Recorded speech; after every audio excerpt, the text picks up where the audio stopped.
Akkam jirtu kabajamtoota daawwattoota keenya FIB irratti kun qophii burqaa keenyaatiin biyya keenya keessatti akkasumas immoo akka addunyaatti namoonni qabeenya muraasa qaban walitti qindaa'anii waldaadhaan yeroo isaan hojjetantu mul'atan. Biyya keenya keessatti waldaadhaan gurmaa'uun yookaan immoo waldaa hojii gamtaatiin kan inni gurmaa'uun eegalee waggoonni 40 ol yookiin immoo gara 50 ta'an lakkaa'ameetu kan jiru seenaa keessatti. Haa ta'uti waldaadhaan gurmaa'uun kun faayidaa inni qabu maanni akkasumas immoo wantoonni bu'aa ba'iiwwan achi keessa jiran maal fa'i jechuudhaan egaa biyyoota addunyaa garaa garaa keessatti immoo fakkeenyummaan waldaadhaan gurmaa'uudhaan guddina dinagdee hawaasummaa keessatti faayidaa inni qabuu fi tajaajilli waldaadhaan gurmaa'uu keessatti argamu maal fa'i guddina dinagdee biyya keenya irra guddoodhaan immoo Oromiyaa keessatti waldaaleen qonnaan bultoota adda addaa jiru isaan kana keessatti hundaa'uudhaan hojiiwwan achi keessatti hojjetaman keessatti bu'aan qonnaan bultoonni gama sanaatiin argataa jiran maal fa'i guddina dinagdee yeroo jennu immoo waldaadhaan gaafa gurmaa'u wantoonni achi keessa jiran maal fa'i jechuudhaan egaa ogeessa waldaa hojii gamtaa kan ta'an obbo Taamiraat Fuullee Istiidiyootti affeerranneetu kan jirru isinis bakka jirtanitti nu waliin turan affeerraa keenya Anzaalaalaan Boruutiin nu waliin turan isiniin jedha gaa obbo Taamiraat egaa yeroo keessan qaalii nu kennitanii asitti argamuu keessanii ulfaadha isiniin jenna. Galatoomadha. Mee seenuma addunyaarraati haa kaanu waldaan hojii gamtaa akka addunyaatti yoom akkamitti eegale laata achirraati haa kaanu keessumaayyuu waldaadhaan gurmaa'anii hojjechuu jechuun maal jechuudha hiikni isaa bu'aan inni qabu haalli kun akkamitti eegale laata warra jedhanii irraati haa kaanu mee isarraa kaanu. Haa ta'u egaa akka wanni itti bayyaa waldaan hojii gamtaatiin gurmaa'anii hojjechuun kan eegalame akka lakkoofsa Awurooppaatitti bara 1844 biyya Ingilizii keessatti jalqabe naannoo magaalaa Maanchestar keessatti naannoo Laamshaayir jedhamee waamamutti jechuudha. Akkamiin naannoo sun achitti waldaan kun eegalame waggaa jenne bara yeroo san keessatti Awurooppaa keessatti yerootti babal'inni industirii kun magaalarraa karaa baadiyyaatti babal'achaa turedha jechuudha. Kanarraa kan ka'e qonnaan bultoonni naannoo sanitti loon waan hoolota fa'aa horsiisanii fi qonna adda addaa irratti hirmaachaa turan sababa lafti isaanii jalaa fudhatameef namoonni kun gara dafqaan bulaatti jijjiiraman jechuudha. Kanaaf amma jarri kun maal ta'anii gara dafqaan bulaa kanatti waggaa jijjiiramanii dur qotanii bulooni oomishni isaanii qonna isaanii irraa argatu achirraa fudhatanii tokkoon achumarraa fayyadamaa turan jechuudha. Garuu gara dafqaan bulaa kanatti eega jijjiiramaniin booda amma maal ta'anii jechuudha warra bitatanii yookaan immoo shammatanii warra bulan ta'an jechuudha jarri kun. Kanaaf maaltu dhufe jechuudha san keessatti bitatanii yookaan shammatanii buluu kanarratti tokkoffaa oomishni isaan daldala irraa bitatanii qulqullina dhabe. Qulqullina dhabuurraa kan waan biraatiin walitti makamee gurguramu jechuudha. Lammaffaa immoo kiiloon isaan bitatan kan jedhame gadi ta'uudha jechuudha. Amma kuntaala tokko jedhamee waggaa gurguramanii bitanii garuu kaffaltiin isaan kaffalan kuntaala tokko ta'e garuu san booda wanni jedhanii ilaalan sanii gadi ta'uu isaati. Kanaaf kiiloon gadi bu'ee argamudha jechuudha. Kan waan adda addaati keessattuu ijoollee ta'a waan ta'eef kanarraa kan ka'e nama tokko bakka wanni kana maal gochuu qabna kan jedhu kana jara kana mariisisuudha jechuudha. Dafqaan bultoota kana walitti fidee rakkoo isaanii kana akkaataa kamiin hiikkatan kan jedhu kanarratti namni beekamaan yeroo san ture nama abbaan isaa abbaa qabeenyaa kan ture garuu nama hiyyeessaaf yaadu nama Roobert Owen jedhamu jechuudha biyya Ingilizii keessatti. Namtichi suni namoota kana akkaataa kamiin rakkoo kana keessaa baafna kan jedhuun walitti jedhanii jarri sun gurmaa'uu akka isaan qabanii waldaa hojii gamtaatiin gurmaa'anii oomisha isaanii kana eenyuun daldala irraa oduu hin taane qonnaan bulaarraa daayireektilii oomisha qulqulluu fi kiiloon isaa sirrii kan ta'e walitti qabachuu akka isaan danda'an yookaan immoo bitachuu akka isaan danda'an haala kanaan itti wanni jedhamee namoonni sun waldaa hojii gamtaatiin akka isaan gurmaa'an. Waldaan isaan itti gurmaa'an yommuu san maal jedhama waldaa hojii gamtaa itti fayyadamtootati jechuudha. Maal jedhama yommuu isaanii kan Rochdale Pioneers jedhama waldaaleen sun jechuudha. Warra jalqabaati irratti hojii jedhame jechuudha.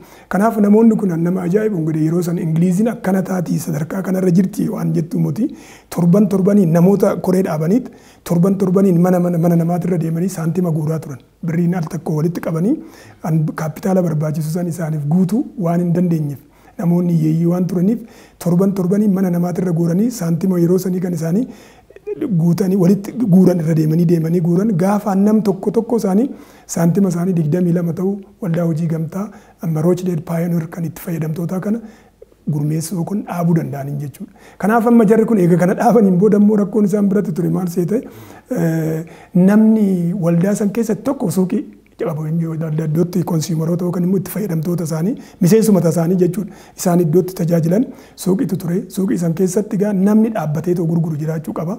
Suuqii san namni miseensof itti waan dhiyaate san miseensatti kan gurguru jechuudha. Kan biraa immoo nama maallaqa qabu qabduu maallaqa isuma keessaa filatan waan ta'eef jechuudha. Kanaaf akkaataa kanaan yommuu kana taasisan namni maallaqa qabuu fi namni suuqii san gurguru dhabame. Maaliif yoo namni yookaan suuqii san dhaqee kan gurguru ta'e har'a eegnannaa harkatti hir'achuu danda'a. Yookaan immoo kan maallaqa qabdu soggaan ta'e hir'inni irratti dhufuu danda'a kan jedhuun kanarraa ka'anii tokkoffaa maatii kiyyaa wanni jechuun danda'a. Sababa waan kaffaltiisaniif qabeenya kiyya gurguruu yookaan na dhabamsiisuu sooshaal intinii yookaan immoo maalinni hawaasummaa keessatti namoonni wanni isaa dhabu sadarkaa isaa dhabu kanarraa kan ka'e namni hin sodaate jechuudha. Kanarraa kan ka'e namni yeroo baay'ee egaa wanni jedhaniin booda namoonni murtaa'an fedhii isaaniitiin itti dhufan. Fedhii isaaniitiin nin goona ani qabduu maallaqaan ta'a ani immoo suuqii keessatti nan gurguraa kan jedhu kuni kaanan namoonni baay'ee ajaa'ibsiifate. Maaliif akkamitti namni wanni kana keessa gala rakkoon kun oduu jiru badiin kun waggaatti dhufe maatii isaati irratti dhufe waan ta'eef kana keessa akkamiin ba'uuf namni ba'aa kana ofitti fidaa kan jedhu kanaan ajaa'ibsiifatanii kanarraa kan ka'e maaliin jechuudha namoonni eega abalu qabdu maallaqaatan jedhe ta'a jedhe eega suuqii nan gurgure jedhe ani immoo gaafa isa rakkatti waa tokko kan badu ta'e hir'inni kan itti dhufoo ta'e mana kiyyan gurguraa qabeenya kiyyan gurguraa kan jedhu jechuudha akkasitti kaasan. Kuni maaliin jechuudha kan agarsiisu waldaalee hojii gamtaa keessatti akka duudhaati wanni nuti jira akka maaliin sona jechuudha kan bira tokko kan biraaf yaadu. Maaliif amma kan walitti isaaf fide maaliin rakkoo koowwanii kan isaanii kan waloo kan ta'e jechuudha.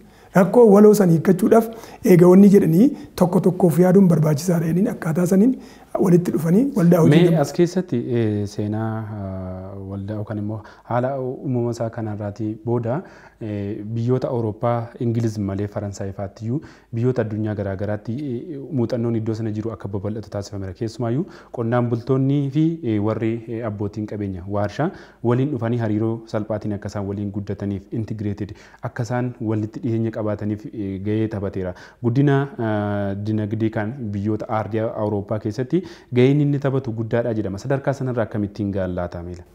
Egaa amma akkuma namni jedhe Ingiliz irraa jalqabe Ingiliz irratti konsuumaroota yookaan immoo itti fayyadamtoota waldaa hojii gamtaatti fayyadamtootatti kan jalqabe achirraa akkuma jedhame biyya Faransaayitti biyya Jarmanitti kan wanni jedhe karaa Faransaayitti wanni Jarmanitti kan deeme waldaalee hojii gamtaa qusannoof liqiiti achirraa deemee jechuudha nama Raayifaayisan jedhamuu fi nama lama ta'anii kun baadiyyaa tokko baadiyyaa keessatti tokko immoo magaalaa keessatti kan wanni taasisan jechuudha.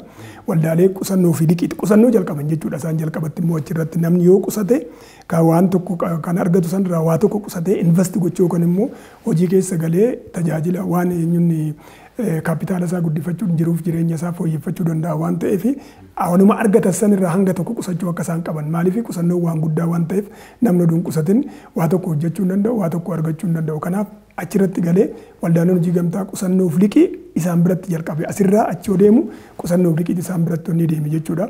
Karaa Faransaayititti immoo waldaalee hojii gamtaa kan qonnaa adda addaati jechuudha isaan immoo qonnaan bultoonni oomisha isaanii walitti qabanii haalattiin gabaatti dhiyeessanii qonnaan bulaan jidduu deemtuu jechuudhaan akka faddaaltonni adda addaa irraa saamanii waan guddaa qonnaan bulaan yookaan immoo hangannaaf bonatti dafqu sun irraa argachuuf malu garuu warri jidduutti jiru kanatu waan guddaa argata waan ta'eef san jidduu sanii baasuudhaaf qonnaan bulaan waldaalee hojii gamtaatiin gurmaa'ee yoo hojii keessa galee fayyadamummaan isaa mirkanaa jiruuf jireenyi isaanii akkasitti fooyya'uu danda'a kan jedhuun akkaataa kanaan isaanitti galan jechuudha. Kanaaf achirraa ka'ee Awurooppaarraa garatti jalqaba gara Ameerikaa gara Eeshiyaatti fakkeenyaaf gara Hindii kana fa'aatti deeme amma yeroo ammaa kana biyya Hindii keessatti waldaaleen hojii gamtaa kan sadarkaa bu'uuraatii kaasee hanga federeeshiniitti kan aannanis oomisha adda addaa kan qonnaan bulaa kana eenyuun sonatti dabalanii qonnaan bulaan akka itti fayyadamu fayyadamummaan qonnaan bulaa akka guddatu jiruuf jireenyi isaanii akka fooyya'u taasisuun alatti namoota hojii hin qabneefillee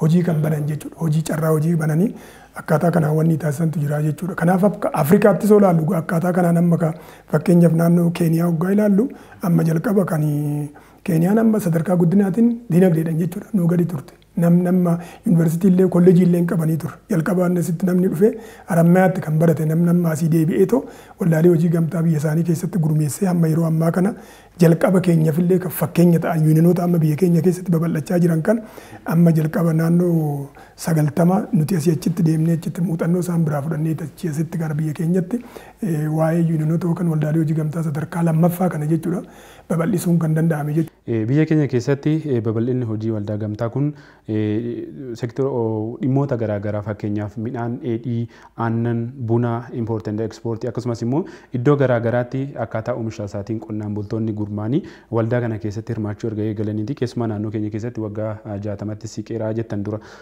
Mee wantoonni achi keessa jiran dambiiwwan ittiin bulmaata akkasumas immoo bu'aawwan achi keessa turanii fi waldaawwan kun fakkeenyaaf akka amma biyyoota Awurooppaa garaagaraa keessatti kaasan keessaa Hindifaa keessaa ammoo Keeniyaa biyya ollaa keenyaa yeroo dhiyoo keessatti ka'anii guddina biyya isaanii saffisiisaa jiru jettan kan keenya maalirraa tarakkoon? Amma kan keenya akka jalqaba irratti labsiin waldaaleen hojii gamtaa kun ittiin gurmaan kan bahe jalqaba bara 1951 dinaggaagee tokkotu bahe jechuudha. Bara mootummaa Haayile Sillaasee dinaggaagee saniin jecha hanga tokko wanni jedhanii jiru garuu baay'ee socho'uu hin dandeenye. Maaliif akkas ta'e lafatu amma abbaa lafaa harka jira. Qonnaan bulaan amma oomishni isaa harka hin jiru. Lafti isaa harka hin jiru. Oomishis garuu abbaa lafaa saniif kenna waan ta'eef yeroo sana wanni jechuu hin dandeenye. Kanaaf itti deebi'anii bara 1958 deebisee immoo labsiin bahe. Labsiin suni akka waliigalaatti hoggaa laallu kan waa'ee gaarii kan ture jechuudha. Maaliif namoonni gurmaanii hojii wanni gara waldaa kanatti nu jedhan kan hojjechiisuu kan sochoosuu kan danda'amuu fi warra gurmaassaaf fayyaduu waan danda'u ture. Maaliif ka'e hoggaa san garuu waldaa san labsiisuunis kan bahe waldaas gurmeessuun kan barbaachise yeroo san waa'ee kun oomisha dibataa kan jedhaman kan oil crops isaan biyya alaatitti walitti qabnee importii goona ekspoortii goona kan jedhu irraa ka'eeti jechuudha. Kanaaf yemmuu san taasisan garuu ammas akkuma duratti jedhe san lafti eenyu harkaa jira abbaa lafaa harka jira jechuudha. Kanaafuu gurmeessuu kan danda'an eenyudha abbootii lafaati. Abbootiin lafaa sun immoo already isaa waan barbaachisu isaan qabeenyanis of gaanii kan jiran waan ta'eef walitti dhufanii kana gochuuf waan hin qaban isaan jechuudha. Fedhiis hin qabanii maaliif innis waan qabu kapaasitii yookaan immoo dandeettis waan qabaniif isaan dhuunfanis haa ta'u walitti dhufanii isaan PLC adda addaatiin illee gurmaanii wanni jechuu danda'u garuu san illee hin taasisne. Kanaaf kan keenya amma qonnaan bulaa akkasitti walitti finnee oomisha dibataa isa walitti finnee gara biyya alaatitti erginee fayyadamummaa qonnaan bulaa mirkaneessina kan jedhu sun maal godhe jechuudha hin taane. Amma waa'ee sababa lafaa kanaatiin. Kanaaf kanarraa oduu inni jedhu bara 1966 waa'ee eenyuun sochiin yookaan warraaqsi sun ka'ee jechuudha.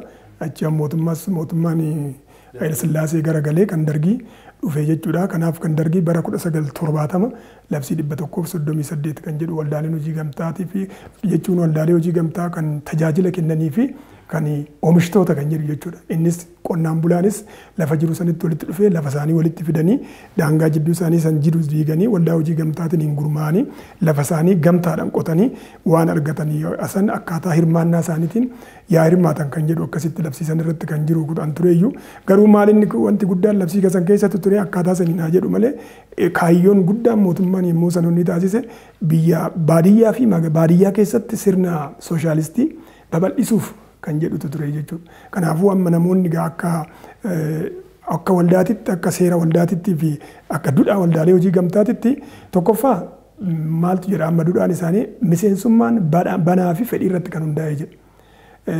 Deebisee immoo ofiin of gaggeessanii jedha. Nama gaggeessan of keessaa filataniitti isaanumti haala saniin waldaa isaanii kan gaggeessanidha. Garuu kana keessatti rakkootu ture jechuudha. Namni akka siyaasan namoonni siyaasni barbaadu garasitti akka dhufu gaggeessummaa irratti akka dhufan. Kan taasise waan ta'eef yeroo hojii hojjetan namoonni gara siyaasaa keessa jiran sun osoo hin hojjetin fayyadamu baay'ee irraa fayyadamu isaan irraa fayyadaman jechuudha. Midhaan irratti amma kuntaalli baay'ee argachuu kan qabu nama sirriitti hojjetee nama hojii keessa oolee gatii qaba wanni sun amma akkaataatti gatii wanni ittiin gateeffamuu fi namni guddaa. Gaggabaabsumaaf mee erga dhiyeenyaati keessumaati waldaaleen hojii babal'ina hojii gamtaadha haalonni mijataa waan jiran fakkaatu yeroo dhiyoodha as. Suni erga haalli mijataan jiraata fakkaateeti guddina barbaadame sana saffisiisuu keessatti iddoo silaa hawaasni barbaadu iddoo namuu waldaaleen kun itti guddatanii guddina dinagdee biyyichaa jijjiiranii hawaasa yookaan immoo miseensota waldichaas itti jijjiiruu jedhame bira gahuumaaf dadhabe laata. Egaa amma akka ammas akkuma isin jedhe yaa labsiin yeroo baay'ee bahee jira amma bala eeguma yaada kanaayis bahee jira labsiin 85-86 kan jedhamu bahee jira achirraa immoo innis kan qonnaan bulaa qofa irratti kan xiyyeeffate waan ta'eef waldaalee hundumtuu namni magaala keessa kan jirus baadiyyaa kan jirus qonnaan bulaas haa ta'u nama hojjetaa mootummaa kan biraas haa ta'u gurmaa'uu danda'a kan jedhu waldaalee hojii gamtaa hundumaa bakka tokkotti kan walitti fidu labsii 147 bahee jechuudha labsiisuun akka waniititti yaa'u dhaalee waldaalee hojii gamtaa of keessatti kan qabuu fi kan amma duratti jedhee kan 58 isaa wajjiniin walitti siqu baay'ee kan wanii taasisudha jechuudha. Kanaaf akkaataa saniin egaa wanni ta'een booda akkuma nama isin jedhe yaa muuxannoo adda addaa biyya keessumaa Keeniyaa fi naannoo Taanzaaniyaa kana keessatti asii deemameetis egaa ilaalameen booda tokkoffaa waldaaleen bu'uuraa baay'eetu inni jedhe waldaalee bu'uuraa hoggaa jennu kan namni miseensatti ta'e jechuudha. Namni kan miseensatti ta'e namni tokkeen miseensa kan itti ta'e sadarkaa gandaatitti yookaan ganda lama yookaan ganda sadii akkasitti qabatanii kan turan ture duraanii booda immoo yaa'u tajaajilli kun ganda keessatti ta'uu waan qabuu fi achumatti dhiyeenyatti akka fayyadaman jechuudhaan kan ganda lamaa sadii qabu sun addaan wanni ta'atee ganda isaanii irratti kan taasifametu jira jechuudha. Amma waldaaleen qonnaa ganda irra jiran santu waan bu'uuraa sun jechuudha walitti dhufanii immoo maal fidan isaanii yuuneenii uuman jechuudha. Waldaaleen bu'uuraa sun amma waldaalee bu'uuraa biratti miseensi eenyudha nama waaqni uume jechuudha. Natural person isa jedhamu san jechuudha. Waldaalee sadarkaa lammaffaa keessatti immoo miseensi eenyudha. Waldaalee bu'uuraa santu miseensa ta'a jechuudha yuuneenii keessatti. Kanaaf akkaataa maal godhu amma fakkeenyaaf oomisha amma naannoo waldaalee eenyuun miseensota bira jiru san waldaaleen bu'uuraa walitti qabanii eessatti fidu miseensonni fidaniit waldaalee bu'uuraa isaanii biraan gahu waldaaleen bu'uuraa sun yoo kan danda'an ta'an sonatti dabalaniit isaan lafa gabaan jirutti geessanii miseensota isaaniitiif eega gurguraniin booda deebisanii tokkoffaa kan irraa fuudhani gatii gabaatiin gatii yoo saniitiin jechuudha. Gatii guyyaa saniitiin irraa fuudhaniit deebisanii gurguranii immoo akkaataa hirmaannaa isaaniitiin namaal godhuu fi bu'aa qulqulluu immoo deebisanii kaffaltii lammataa kaffaluuf jechuudha. Kana jechuun ani kuntaala 10 hoggaan dhiyeesse ati kuntaala 5 hoggaa dhiyeessite ani immoo si caalaan argadhaa jechuudha. Maal jedhama hirmaannaa isa jedhamu jechuudha. Kanaaf mee akka walii galaatti bu'aan yookaan immoo faayidaan guddoo waldaadhaan gurmaanii hojjechuu yookaan immoo waldaa keessatti miseensonni ichaa irraa argatanii fi akka walii galaatti immoo guddina dinagdee fi hawaasummaa biyyicha keessatti gaheen yookaan immoo shoorri inni qabu akkamitti ilaalama. Kana gochuun maal fayyadame? Akka walii galaatti ilaallu maal fide faayidaan isaa maaliin hoggaa jenne tokkoffaa oomishaa fi oomishtummaan akka dabalu taasisan. Akka walii galaatti jechuudha. Maal godhanii hoggaa jenne callaa guddistuuwwan adda addaa warra dhiyeessitoota raadiyoon jalqaba alaa illee galchuu jalqabanii ture nuti jidduudhaan immoo hafe malee callaa guddistuuwwan adda addaa qonnaan bulaan barbaadu fedhii isaanii irratti hundaa'ee hamma isaan barbaadaniif yeroo isaan barbaadan bakka isaan barbaadanitti biraan ga'a. Kuni isaan immoo san akka fayyadaman taasisa. Kana fayyadamuun isaan immoo maal godha jechuudha. Maal callaa oomishaa fi oomishtummaa qonnaan bulaatti dabalaa jechuudha. Lammaffaan immoo bargaining power jechuun humna falmii isaanii jechuudha. Amma namni tokko fudhatee oomisha isaa fuudhee gabaatti dhiyeessu daldalaa biroo godhu daldalaan amma walidheetti gatii ofii taasisee murteessa. Kanarraa kan ka'e waan inni jedhe sanitti gurgurta malee amma kanaan itti baase kanaafuu humna kiyya kanan baase kana godhe jira kanaaf waan kanaaf amma kana na barbaachisa jedhee qonnaan bulaan akkasitti murteeffate waan jedhe sanitti galcheetu sanirraa argachuu hin danda'u jechuudha. Garuu amma egaa wanni jedheen kana walitti fidanii oomisha isaanii walitti qabanii yoo fidan garan biraatti waan hin arganneef amma humna falmii yookaan immoo humna ittiin walii galtee akka isaan uummatan taasisaa jechuudha. Kanaaf falmanii ta'u gatiin kiyya hamma kana ta'uu qaba. Gatiin dur eenyuun murteessaa daldalaatu nama tokkotu murteessaa jechuudha. Kanaaf amma waliigaltee akka ta'u kana gochuun isaanii waan guddaa ta'e jechuudha. Lammaffaan immoo ingilee akka waliigalaa sadaffaan akka waliigalaatitti inni hin ta'in malee oomisha isaanii sana irratti sona dabaluu amma akkuma indastiriin amma fakkeenyaaf naannoo Arsii keessatti amma waldaan oomisha qamadii walitti qabeetoo piroosas godhee yookaan daakutti jijjiiree daakuu san kan wanni kaasu sadarkaa lammaffaa irratti jechuudha. Waldaan sadarkaa lammaffaa yuuniiniin kan akka amma fakkeenyaaf amma lumii adaamaa fa'aatti asitti naannoo mojootitti kan jiru innis akkasitti qamadii walitti qabee miseensota isaatirraa isa daakutti jijjiiree daakuu san deebisee daabbootu jijjiiruudhaan kanaaf amma gatiin yookaan faayidaan miseensi argatu ammuma sonni itti dabalamu dabalaa deemaa jechuudha. Midhaan dheedhii qamadii dheedhii gurguruur daakuu gurguruur daabboo gurguruur deebisanii paastaa akkasitti hoggaawwan taasisan ta'e sadarkaa kanaan amma haala kanaan fayyadamummaan isaanii moora akka dabalu akka guddatu. Gatiin isaan argatan yookaan immoo bu'aan isaan argatan illee akkasitti akka dabalu kan taasisedha jechuudha. Akka dhuunfatti immoo hoggaa laallu anamma duratti akkuma jedhee waldaalee bu'uuraa waldaa tokkorraa ani bu'aa qulqulluu hoggaan argadhe bu'aan qulqulluu argadhu sanirraa tokkoffaa hin qusatu. Waldaan hojii gamtaa qusannoof liqii hin jiru. Waldaalee hojii gamtaa qusannoof liqii isaanii san biratti qusatu. Waldaalee qusannoof liqii san biraa gaafa barbaadanii liqeeffatu. Ofuma isaaniitii waliif wabii ta'anii liqeeffatan jechuudha. Mataa wanni dhala mataa isaaniitiin murteeffatanii jechuudha. Dhala sanii baankii kaawwachuurra kan isaanii sanirraa baay'ee argatu jechuudha. Amma baankii keessatti kan argatan caalaa argatu jechuudha. Maaliif dhala qofa oduu hin taane dhalli akkuma jirtutti taate bu'aatu irratti dabalama. As keessatti wantoonni amma teooritikaalii kaaftan hedduunsaa qonnaan bultoonni miseensota waldaa kanaa ta'an akka hedduu fayyadamanidha. Muuxannoon biyyoota adda addaa keessumaa Ingiliiz irraa kaafne Indiyaa akkasumas immoo biyyoota ollaa keenyaa Keeniyaaf Taanzaaniyaa fa'aa keessatti akka makaasaa jirtan kun waldaadhaan gurmaa'anii ofirra darbanii biyyaaf yeroo isaan ta'an arginaaniin Keeniyaa keessatti yeroo isaan hanga ekspoortiitti gahantu jiraaniin biyya keenya keessatti sadarkaan guddina isaa miseensota isaaniirra darbee haga biyyaatti dhiibbaa uumee mul'atuuniini akkuma dura isiniin jechaa tureniin. Maalirraa laata tariitii namoonni baay'een bu'aawwan waldaan babal'ina hojii waldaa gamtaa kunniin qaban kan itti mul'atuu dideefiyyuu kana ta'uu danda'a laata fakkeenyaaf iddoo garaa garaatti qonnaan bultoonni tajaajilawwan xixiqqoo xaa'oo gatii salphaadhaan akkasumas ammoo oomisha isaanii wantoota garaa garaa darbanii ni argatu warri miseensota waldichaa ta'an. Isaatiin alatti dhiibbaa uumanii ekspoorti yookiin immoo impoorti akkasumas immoo akka biyyoota Ingilizii keessatti abbootii waarshaalee hanga ta'utti warri qaqqaban jiru jedhama. Sadarkaa sanarratti ga'ummaaf dadhabame laatame. Wanti guddoon maalidha rakkoon sanii keessa jiruun? Akka wanni itti maal seeti amma akka biyya keenyatti amma kan jiru maal inni namni hoggaa laalu akkuma hawaasni keenya jechuudha. Waldaa hoggaa jedhan sukkaaraa fi xaa'oo qofa kan wanni gootutti fakkaata.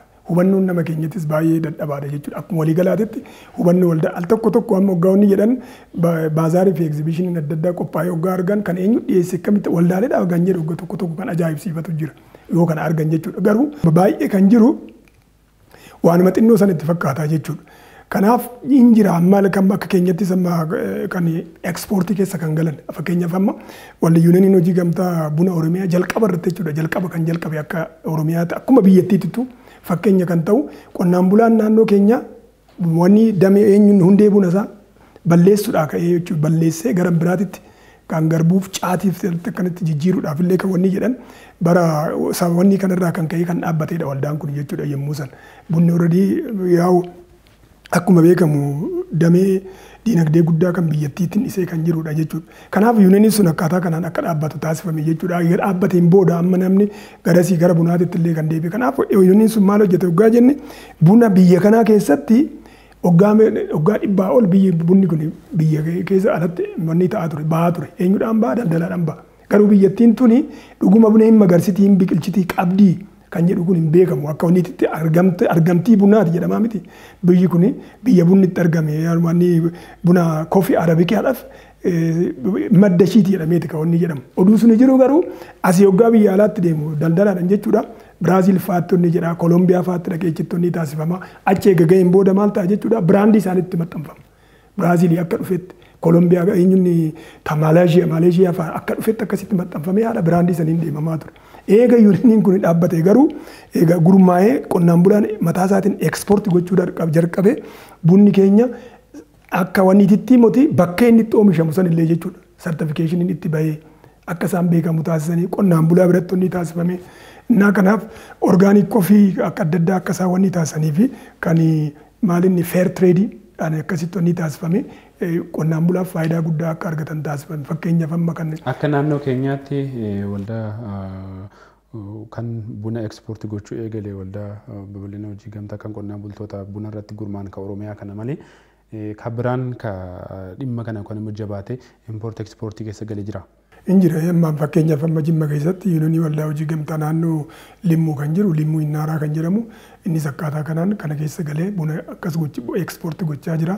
Achumatti immoo kan naannoo aanaa gommaa keessa kan jiru yuuniin kattaamu dhugaa kan jedhamu innis akkasumatti buna qonnaan bulaarraa yookaan miseensota isaatirraa walitti qabee biyya alaatti ekspoortii gochaa jira. Harargee keessatti immoo naannoo yuuniin kan tokko hin jira kan eenyurra jiru. Yuuniin sunis akkaataa kanaan biyya alaatitti buna alatti ergaa jira jechuudha. Akkaataa kanaan buna walitti qabee miseensota isaaniitirra alatti ergaa jira. Isa qofaa miti kan Baalee keessattis yuuniyooniin naannoo burqaa yaadota jedhamu tokkos akkaataa kanaan warra Itiyoo Itaalii kana wajjin walitti fannoo ta'ee buna naannoo san jiru biyya alaatti ekspoortii gochuu jalqabee ture yuuniyooniis jechuudha. Akkaataa kanaan kanaaf amma yuuniyoonni baay'een isaanii wanni jedhanii jiru. Amma kana qofaan oduu hin taane amma saliixanillee kan wanni taasisantu jira. Saliixa naannoo isaaniitii kan walitti qabanii akkaataa kanaan biyya alaatitti baasanii wanni taasisantu jira jechuudha. Kanaaf amma akka sadarkaa yuuniyoonii qofa oduu hin taane immoo amma federeeshiniin kan gurmaa'ee jira naannootti sadarkaa naannootitti. Akkuma duratti jedhe miseensi waldaalee bu'uuraa nama uumamaati. Miseensi yuuniyoonii immoo waldaalee bu'uuraati. Miseensi federeeshinii immoo yuuniyoonota jechuudha. Yuuniyoononni 65 walitti dhufanii Oromiyaa keessatti federeeshinii qonnaa Oromiyaa uumanii jiru. Amma Oromiyaa keessatti magaalonni kan Finfinnee keessaa kan wanni qabu waajjira kan qabu jechuudha. Amma inni akkaataa kanaan lafa yuuniyoonni sun ga'anii wanni ekspoortii godhaniin alatti immoo inni oomisha jiran kan akka boloqqee kan akka saliixaa bunallee lafa wanni hin taane irratti lafa kumbiran geenye irratti jechuudha.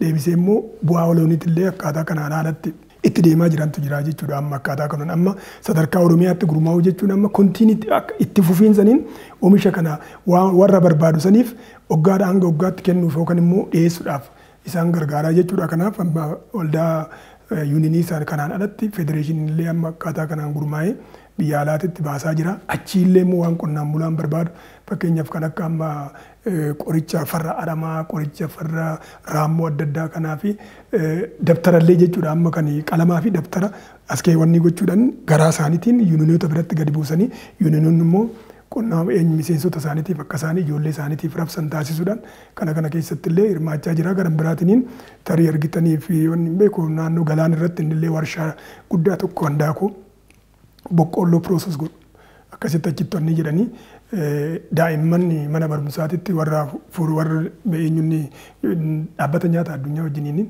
jara kana mana barumsaatitti ijoolleellee akkasitti akka isaan nyaata kana dhiyeessaa jiru. Akka homaa mootummaatiif illee kan daakuu adda addaa kana. Erga hojiiwwan kunniin bifa kanaatiin hanga akkasuma dhiibbaa uumuu jiraataniiti guddinni dinagdee naannichaa keessatti shoora isaan qabatan akkamitti dhokatee laata tarii?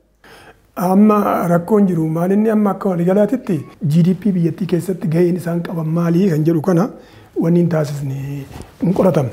Amma ammaatitti jechuudha. Amma akka wanni bara darbe kana kan FCA kan jedhamutu jira akka federaalatti jechuudha. Federaal Cooperative Agency yookaan immoo eejensii babal'ina waldaalee hojii gamtaa federaalaa akka wanni itti kan jiru qorannoo kana akka qoratamu warra wanni itti dhaabbata dhuunfatitti kennanii hin dhumne wanni sun faayinaalaayizii yookaan immoo inni xumura irra hin geenye.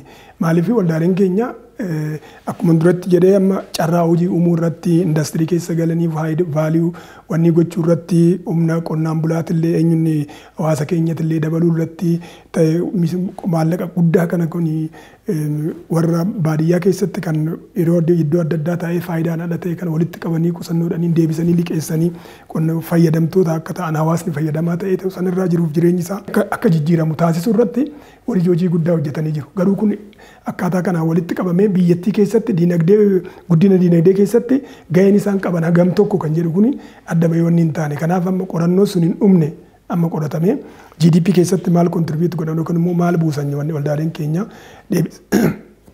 deebisee immoo guddina diinagdee keessatti illee maal qaban kan jedhu kun wanni hin jenne. Garuu akka waliigalaatti olaallu guddina diinagdee keessatti amma akka biyyattiitti utubaan biyya kanaa qonna.